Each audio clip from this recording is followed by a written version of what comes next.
또 누구든지 나를 믿는 이 작은 자들 중 하나라도 실족하게 하면 차라리 연자 맷돌이 그 목에 매여 바다에 던져지는 것이 나으니라.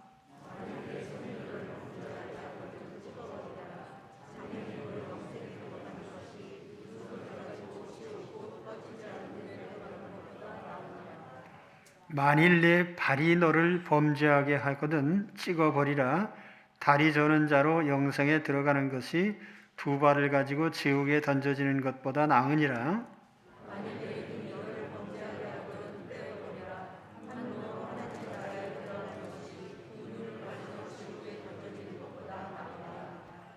거기에는 구더기도 죽지 않고 불도 꺼지지 아니하느니라. 같이 봅니다. 소금은 좋은 것이로되 만일 소금이 그 맛을 잃으면 무엇으로 이를 짜게 하리요. 너희 속에 소금을 두고 서로 화목하라 하시니라. 아멘. 앞선 부분에서 사도 요한의 질문과 주님의 답변에 대해서 말씀드렸습니다. 사도 요한은 어떤 사람이 예수님의 이름으로 귀신을 내쫓는 것을 보고 그가 사도들과 함께하지 않기 때문에 그를 금지시켰다, 이렇게 말씀을 했습니다. 이에 대해서 주님께서는 그가 하는 일을 금하지 말아라. 그리고 오히려 대접하라는 말씀을 했죠. 예수 믿는 이 한 가지 사실로 인해서 우리는 그를 충분히 대접해야만 한다.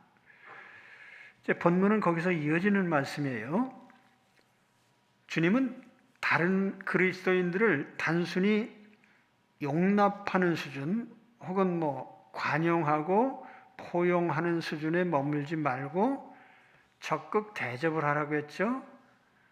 그리고 이제는 우리의 관심을 좁혀서 아주 미미한 한 사람이라도 넘어지게 만들지 말아라. 그래서 실족시키지 말라고 하는 이 말씀으로 옮겨갑니다. 아마 주님이 말씀을 하신 이유는 사도 요한이 어떤 사람이 예수님 이름으로 귀신을 쫓아내는 거 좋은 일임에도 불구하고 하지 못하도록 막았거든요.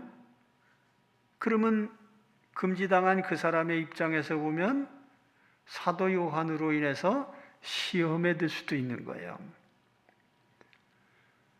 내가 어떤 의도로 했든지 악의적으로 나쁜 의도로 한 건 아니지만 어쨌든 사도 요한의 행위가 다른 사람에게 어떤 신앙적인 상처를 줄 수도 있다는 거죠. 자, 그래서 오늘 주님 말씀 보겠습니다. 42절을 상반절에 보면 또 누구든지 나를 믿는 이 작은 자들 중 하나라도 실족하게 하면, 여기 나를 믿는 이 작은 자, 이렇게 주님 표현하셨는데, 나를 믿는, 헬라어 성경에 보면 에이스 에메라고 되어 있는데 나를 향하여, 다시 말하면 예수님께 의탁하고 있는 한 사람, 그 사람이 실족하게 될 수 있다. 여기 실족하게 하면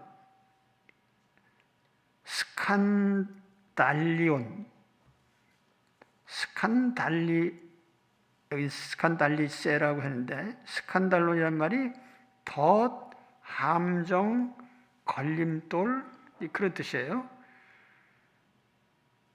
나쁜 의도로 다른 사람에게 피해를 주려고 함정이나 올무를 팔 수도 있죠. 그건 진짜 나쁜 사람이죠. 본래 함정이나 올무라는 게 짐승을 잡기 위해서 일부러 만드는 거 아니에요? 근데 사람을 넘어지게 하려고 일부러 함정이나 덫을 만든다면 그건 정말 나쁜 사람이에요. 그러나 여기서 주님이 말씀하신 것은 고의성이 없을 수도 있다. 사도 요한이 그 사람에게 피해를 주려고 일부러 그런 건 아니겠죠. 그러나 고의성이 없다 해도 다른 사람들에게 상처를 주고 넘어지게 만들 수 있습니다.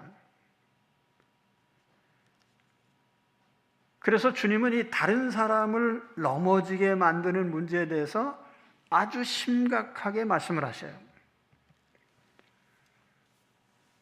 오늘 말씀 보시면 42절 하반절에 차라리 연자맷돌이 그 목에 매여 바다에 던져지는 것이 나으리라. 이게 수동태로 되어 있는데 누가 그를 차라리 목에다 연자맷돌 매서 바다에 집어 던져준다면 오히려 낫지 않겠느냐. 이거 얼마나 자극적인 표현인지 몰라요. 어떻게 사랑의 예수님이 이런 표현을 하실 수 있을까요? 제가 젊은 시절에 평신도 때 얘기입니다. 중고등부 아이들을 데리고 수련회를 갔는데 그 교회에 시무하시는 전도사님께서 새벽 기도회 때마다 설교 말씀을 하셨는데 그때 딱 이 본문을 설교를 하신 거예요. 근데 중3 여학생이 시험에 들었어요. 선생님, 저 집에 도로 갈래요. 왜 그러냐? 전도사님이 어떻게 목에다 연자맷돌 매고서 빠져 죽으라는 말을 자꾸 저렇게 하실 수가 있습니까? 그때 우리가 수련회 하던 장소가 남한강변이거든요. 그래가지고 얘가 돌아온다는 걸 이제 말려가지고 이제 주저앉혔는데 이 말씀이 그렇게 자극적이에요. 뒤집어 얘기하면 다른 사람을 실족시키는 것이 그만큼 주님에게 중대한 문제였다는 거죠. 오늘 한국교회의 가장 큰 문제가 뭡니까? 교회 공동체에 속하지 않는 그리스도인이 너무 많다는 점이에요. 그렇지 않아도 우리 사회가 개인주의적으로 흘러갑니다. 이 개인주의가 점점 발전하는 것은 한편으로는 대인관계의 어려움도 있습니다. 사람들이 남과 어울리는 것을 힘들어해요. 사실 우리가 사회가 편리해지다 보니까 혼자 사는데 지장이 없어요. 근데 옛날에는 다른 사람과 협력하지 않으면 살아가는 것 자체가 어려웠는데 요즘 얼마든지 돈만 있으면 혼자 살 수 있잖아요. 근데 중요한 것은 인간은 다른 사람과 함께 살도록 만들어졌습니다. 얼마나 다른 사람과 관계 맺는 게 어려운지 그 결혼을 기피하는 것도 그 중에 하나예요. 한 사람과 평생 매여서 갈등을 겪으면서 살아야 되나? 교회 생활도 그렇습니다. 내가 굳이 교회에 적을 두고 공동체 생활하면서 다른 신자들과 갈등을 겪으면서 믿음 생활할 필요가 있나? 나 혼자 잘 믿으면 됐지. 이런 사회적 흐름 속에 교회 공동체가 점점 약화되고 있죠. 그런데 우리 정년교회도 그래요. 어느 교회나 다 사람이 모인 곳에는 부딪힘도 있고 갈등도 있어요.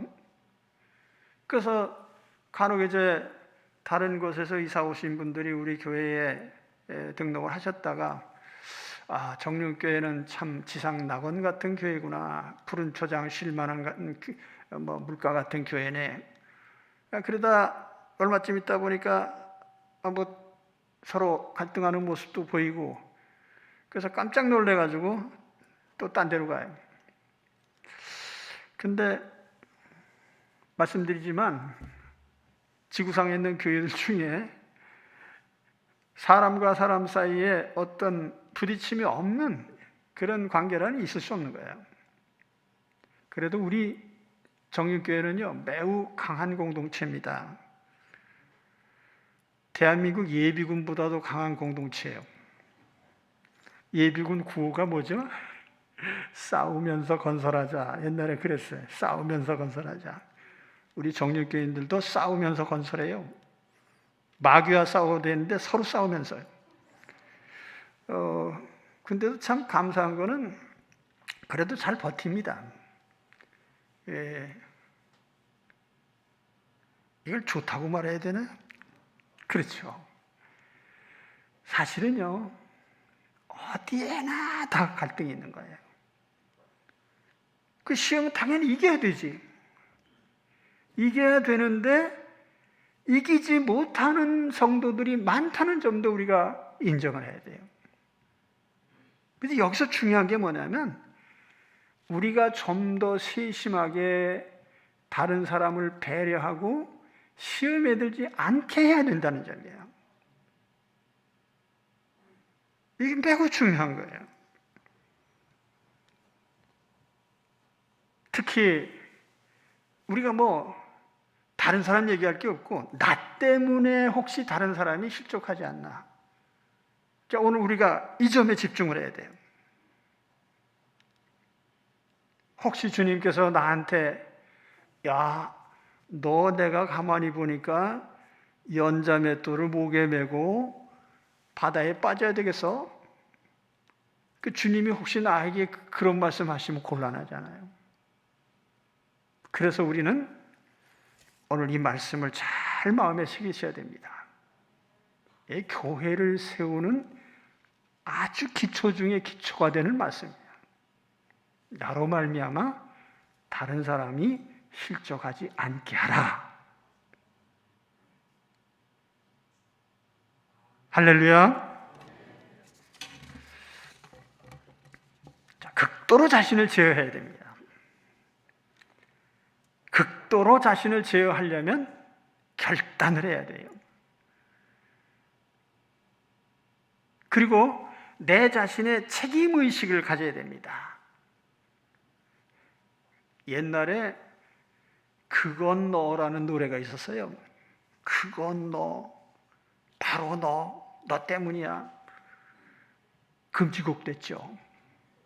왜냐하면 군사독재 대통령이 들어보니까 기분 나빠. 그건 너라고 자꾸 하니까 데모하면서요. 근데 오늘 말씀에 그건 너가 아니에요. 그건 나 때문이야. 따라합시다. 나 때문이야. 예, 나 때문이에요. 그래서 나 때문이야를 우리가 조심해야 되는 거죠. 그러려면은 우리가 결단을 하고 극도로 자기를 제어해야 됩니다. 자, 오늘 주님의 말씀 보세요. 43절 말씀인데 만일 내 손이 너를 범죄하게 하거든 찍어버리라. 장애인으로 영생에 들어가는 것이 두 손을 가지고 지옥 끝까지 지옥 곧 꺼지지 않는 불에 들어가는 것보다 나으니라.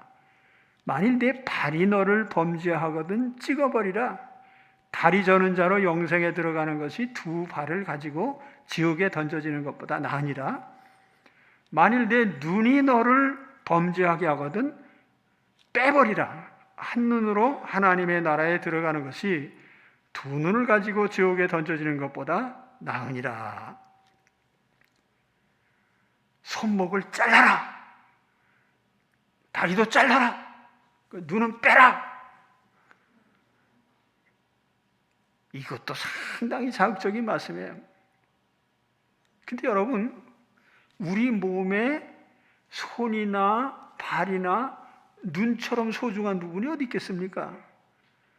우리가 살아가는 모든 삶의 대부분이 이 손이나 발이나 눈 때문에 입이 하나 빠진 것을 저는 더 감사하다고 생각하는데 아마 혀가 추가됐다면 혀를 잘라 그랬을 텐데 혀 자르라는 말씀 안 하셔서 그것도 참 감사한 일이다. 우리가 잘릴 부분이 많아요. 여러분, 손이 얼마나 소중합니까? 아침에 일어나서 저녁에 누울 때까지 손이 안 가는 일이 거의 없어요. 양치질하고 세수하고 밥 먹고 요리하고 자동차를 운전하고 엘리베이터 버튼을 누르고 기계를 만지고 문서를 작성하고 하여튼 모든 게 다 손이 하는 일이야. 운동하는 사람들이요, 손에 라켓을 들고 하거나 손에 도구를 들고 하고 손을 사용해. 격투기든지 뭐든지. 발도 마찬가지예요. 발이 없으면 우리는 움직일 수가 없거든요. 하루 종일 우리 몸이 움직이는 것을 발이 담당하는 거예요. 그러니까 이 발이 얼마나 중요해요. 눈도 마찬가지죠. 사람은 눈으로 보고 모든 행동을 결정하거든요. 갈까 말까, 내가 이런 말을 할까 말까, 어떤 일을 할까 말까 결정하는 게 다 눈으로 보고 판단하는 거예요. 이렇게 중요한 우리의 손과 발과 눈을 잘라버리고 뽑아버리라고 했어요. 그것이 만일 다른 사람을 실족시키는 도구가 된다면 말입니다. 그러므로 이 말씀은 뭐죠? 우리가 그만큼 자기를 철저하게 제어해야 된다는 거예요.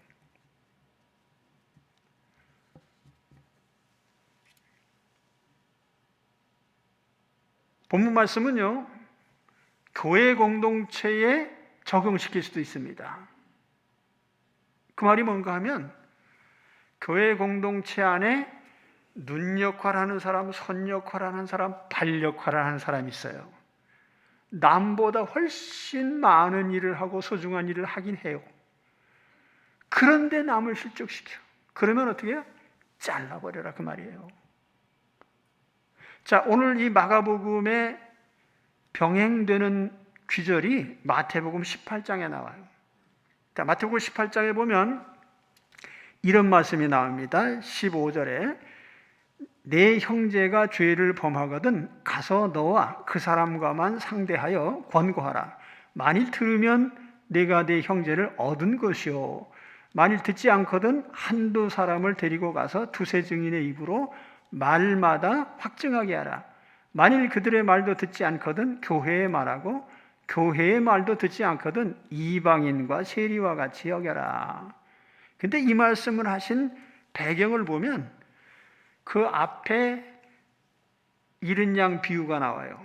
100마리 양 중에 한 마리가 잊어버렸다면 나도 가서 찾아오지 않겠냐. 그리고 그 다음 이어서 오늘 여기 마가복음 9장에는 오늘 본문 말씀과 똑같은 내용이 나옵니다. 실족시키지 마라. 그러면서 만일 남을 실족시킨다면 지체를 잘라라는 말씀하시고 여기 교회 징계 얘기를 하신 겁니다. 그렇기 때문에 사실은 교회 공동체도 아무리 손과 발과 눈처럼 소중한 역할을 하는 그런 지체라 해도 다른 사람을 실족시킨다면 잘라내라는 거예요. 고치지 않는다면.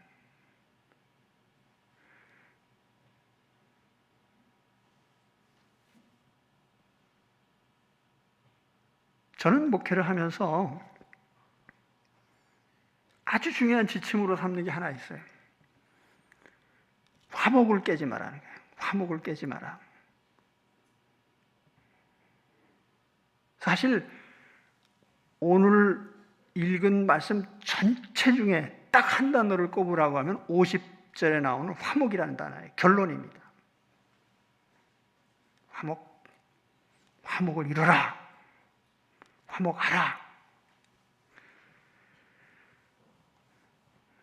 그래서 화목이라는 교회 공동체의 이 소중한 목표 때문에 화목을 깨는 것은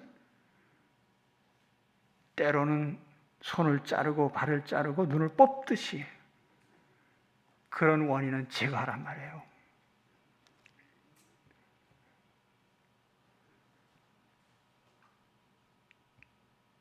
참 이 비유적으로 보면 그래요.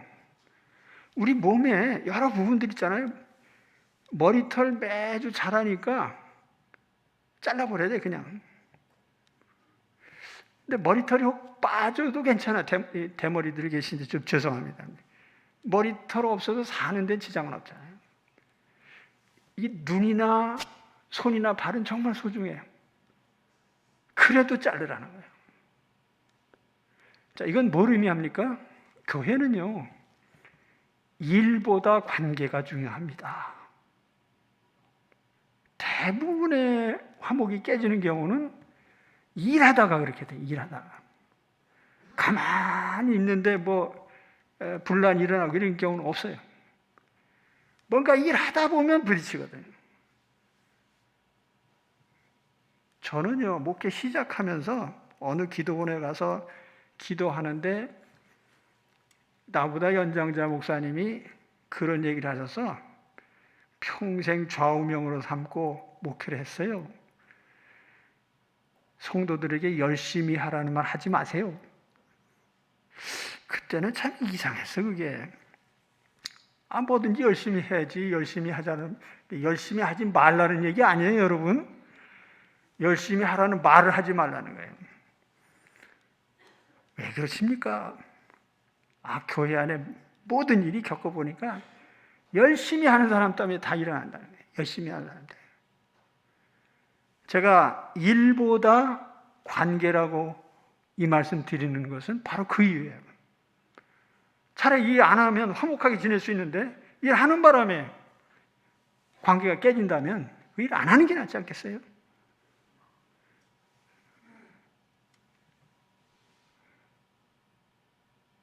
자, 오늘 내 자신을 보시기 바랍니다. 나 자신도 알지 못하는 사이에 다른 사람을 넘어지게 하는 그런 일은 없는지요? 그래서 오늘 주님께서 우리 한 사람 한 사람 자신을 보라는 거예요. 남을 보라는 얘기야. 나를 보라, 나. 아까 그랬잖아요. 그건 나라고. 그건 너가 아니고요. 자, 오늘 주님께서는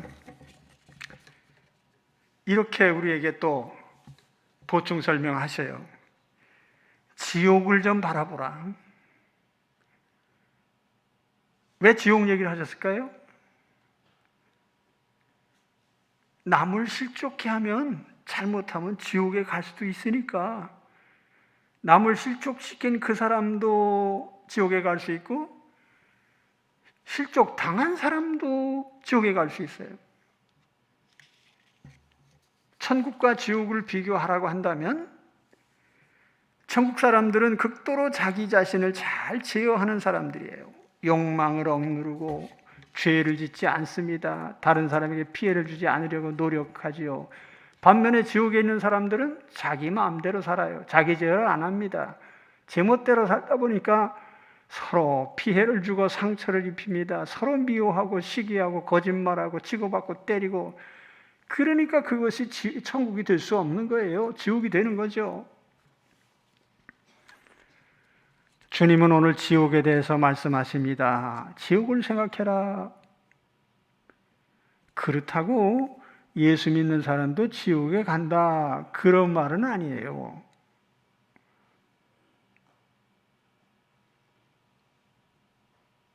오늘 말씀도 그렇잖아요. 손 잘라라 그랬지 지옥 가라는 말씀은 아니에요. 손 잘려도 천국 가는 게 낫다, 그렇게 말씀하신 거지요. 그죠? 발이 잘려도 천국 가고 눈이 뽑혀도 천국 가고 연자맷돌을 목에 메고 물에 빠져 죽으라는 얘기도 영적인 얘기는 아니에요. 차라리 육체적으로 물에 빠져 죽고 영혼 구원 미리 받는 게 낫지 않겠냐. 딴 사람에게 실족시키려면 차라리 이 세상에선 빨리 떠나라. 그렇게도 얘기할 수 있는 거예요. 자, 지옥 얘기를 좀 할까요? 지옥 어떤 곳입니까? 가상의 장소인가요? 실제 하는 장소인가요? 성경은 분명히 지옥 얘기를 하죠. 43절에 보면 지옥, 곧 꺼지지 않는 불에 들어가는 것. 그리고 48절에는 거기에는 구더기도 죽지 않고 불도 꺼지지 아니하느니라. 그래서 이것이 가상의 장소가 아니라 실제 하는 장소인 것을 얘기해요. 성경에 보면 이 사후세계에 대해서 이제 구약 성경의 표현과 신약의 표현이 나오는데, 구약 성경은 약간 계시가 좀 덜 진전된 것이고, 신약에 오면 지옥과 천국이 분명하게 구별이 됩니다. 근데 구약에는 죽은 사람들이 가는 처소를 전부 스올이라고 그랬어요. 그래서 구약 성경에 보면 천국이라는 말도 없고 지옥이라는 말도 없어요. 스올이지, 스올. 사후세계. 이 스올이라는 단어를 신약 성경에는 하데스라고 번역을 합니다. 근데 신약 성경에 보면은 천국과 지옥을 분명히 따로 언급을 하고 분명하게 얘기를 해요. 천국을 가리키는 용어가 크게 두 가지가 있어요. 하나는 천국이라는 단어인데, 천국이라는 건 하늘의 왕국, 그런 뜻입니다. 하늘의 왕국. 그러니까 하늘에 있는 나라.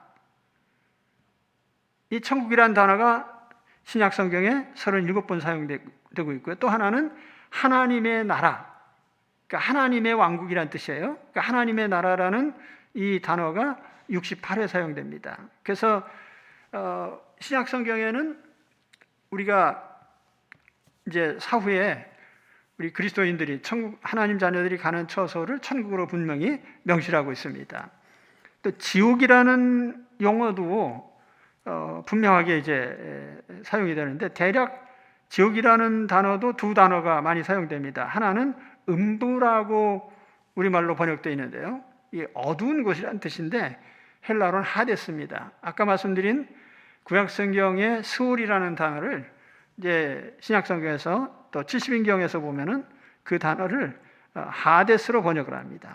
하데스라는 단어가 여러 차례 사용이 되고 있고, 또 하나는 이제 지옥이라는 단어인데, 오늘 본문에도 지옥이라고 되어 있죠. 게헨나, 헬라어로는 게헨나입니다. 이 게헨나라는 것은 개, 흰놈, 애곡의 골짜기. 근데 이 흰놈의 골짜기라는 것이 뭐냐면, 구약시대에 보면은 그곳에 몰록신, 황소 형상을 한 몰록신을 섬기는 사람들이 자기 자식을 제물로 불태워서 드리던 장소입니다. 그래서 이스라엘 사람들은 그 장소를 매우 불결하게 여겨서 그곳에 쓰레기를 갖다 버리고, 또는 동물의 사체, 사형수에 버려진 시체, 이런 것을 태우는 장소로 사용을 했습니다. 그래서 예레미야 선지자는 이 장소를 하나님의 심판과 저주의 장소로 그렇게 묘사를 하고 있습니다. 근데 신약 성경의 대부분이 겟나라고 하는 것은 이제 지옥이라는 말로 이렇게 번역을 하죠. 오늘 말씀에 보면 지옥은 불이 꺼지지 않는다고 합니다. 물리적으로 꺼지지 않는 불일 수도 있지만 비유적인 표현일 수도 있어요. 이사야 선지자는 장차 이루어질 하나님 나라를 이제 이렇게 대조해서 설명을 합니다. 이사야 66장 22절에 보면은 내가 지을 새 하늘과 새 땅이 내 앞에 항상 있는 것 같이, 여기 천국이에요. 새 하늘과 새 땅. 너희 자손과 너희 이름이 항상 있으리라. 여호와의 말이니라. 여호와가 말하노라. 매월 초하루와 안식일에 모든 혈육이 내 앞에 나와 예배하리라. 이게 이제 천국의 모습이고, 그 다음에 이제 지옥의 모습인데, 그들이 나가서 내게 패역한 자들의 시체들을 볼 것이라. 그 벌레가 죽지 아니하며 그 불이 꺼지지 아니하며 모든 혈육에 가증함이 되리라. 아무튼 꺼지지 않는 불에 직면하는 거 굉장히 큰 고통이죠. 그리고 이러한 고통이 현세가 아니라 영원히 지속된다면 그건 정말 불행한 일이에요. 이 세상도 고통스러워서 살기 힘든데 영원히 고통받는다면 그건 너무너무 힘든 일이죠. 그래서 이러한 지옥을 생각하면서 나도 지옥에 가지 말아야 되고 다른 사람도 지옥에 떨어지지 않도록 조심하라는 거예요. 내가 그 원인이 되지 않도록 하라. 어떤 사람이 예수 믿어볼까? 그런데 나의 어떤 행동 때문에 그 사람이 나 교회 안 가. 예수 안 믿어. 그러면 그 얼마나 불행한 일이에요. 그런 일이 없게 하라는 거예요. 가끔 보면은 집안 사람들이 믿으시는데 그래서 은혜 받고 교회 생활했다는 게 아니고 그래서 안 믿었다는 사람이 가끔 있어요. 우리가 그러면 안 되겠죠. 그렇죠? 내가 나든 남이든 지옥에 떨어지는 원인이 돼서는 안 되겠다. 이 점을 주님께서 우리에게 강조하시는 거예요. 그만큼 책임을 느껴라. 자, 그러면 이제 오늘 말씀의 결론부죠. 화목을 위한 소금이 되라. 하나님의 목표는 화목이에요. 가정이 됐든 교회가 됐든 나라가 됐든 화목해야 돼요.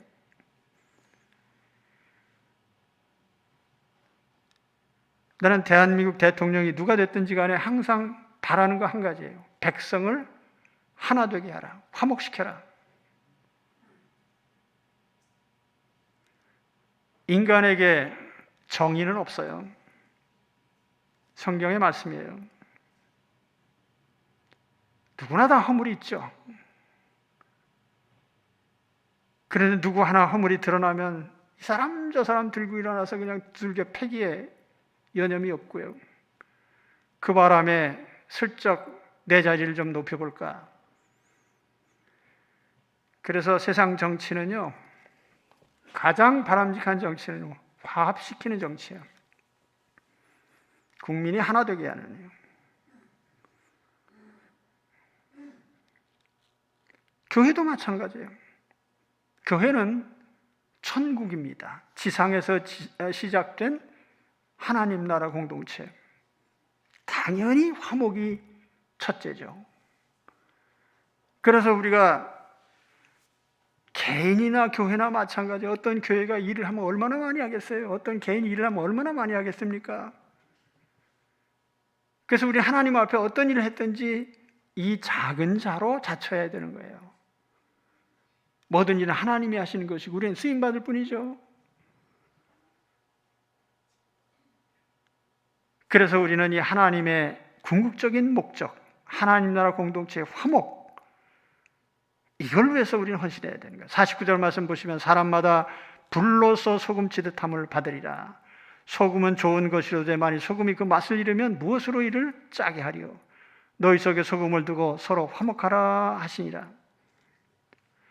사람마다 불로서 소금치듯함을 받으리라. 이 말씀 앞에 내용과 연이어서 해석하면 두 가지 해석이 나옵니다. 하나는 지옥 가는 사람들,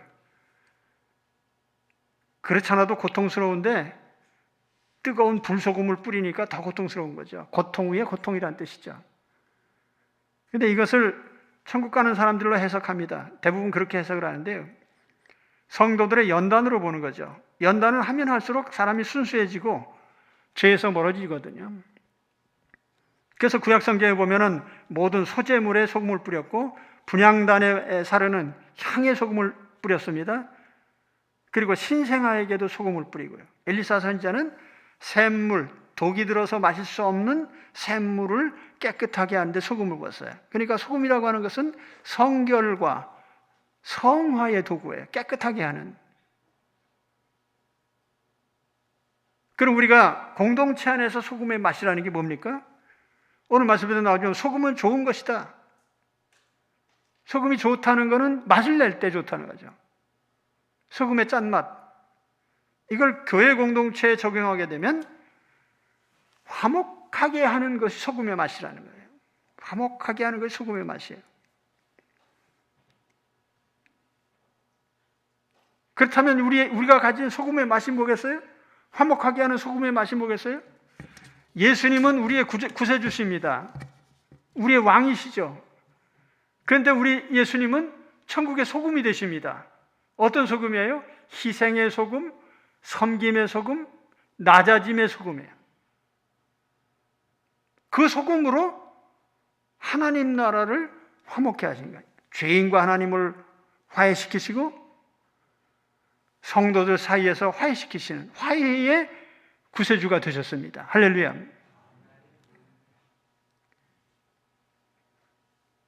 여기 화목하라 이렇게 너희 속에 소금을 두고 서로 화목하라. 소금을 두고 화목하라는 것은 우리 속에 소금을 두고요. 우리 속에 있는 소금이 뭐예요? 예수님이 우리 소금 아닙니까?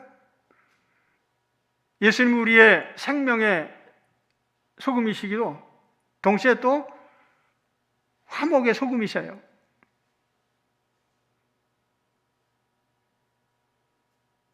여기 화목하라는 단어가 명사형으로 하면 에이레네인데 에이레네가 두 가지 의미가 있습니다. 하나는 개인의 속에 이루어지는 평안을 말해요. 또 하나는 사람과 사람 사이를 화해시키는 걸 말해요.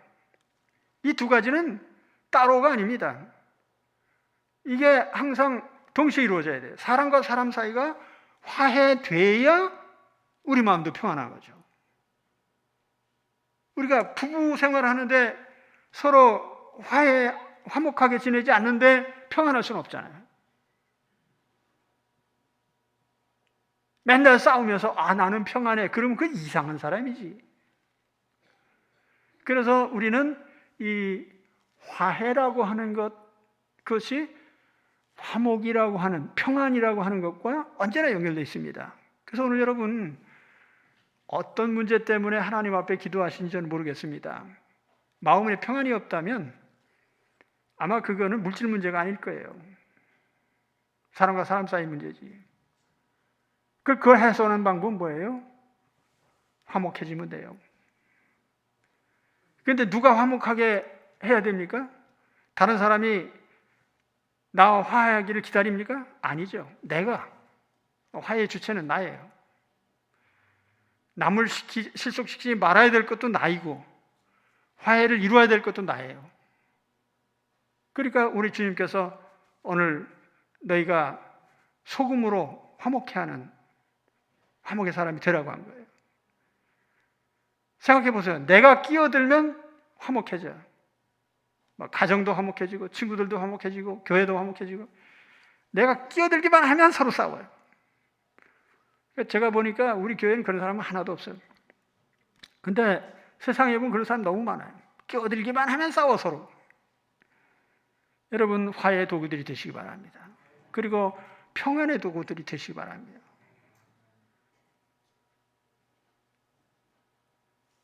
오른손을 가슴에 얹고 한번 따라하세요. 나는 화해의 도구가 되겠습니다. 할렐루야. 손 얹은 채로 제가 기도하겠습니다. 하나님,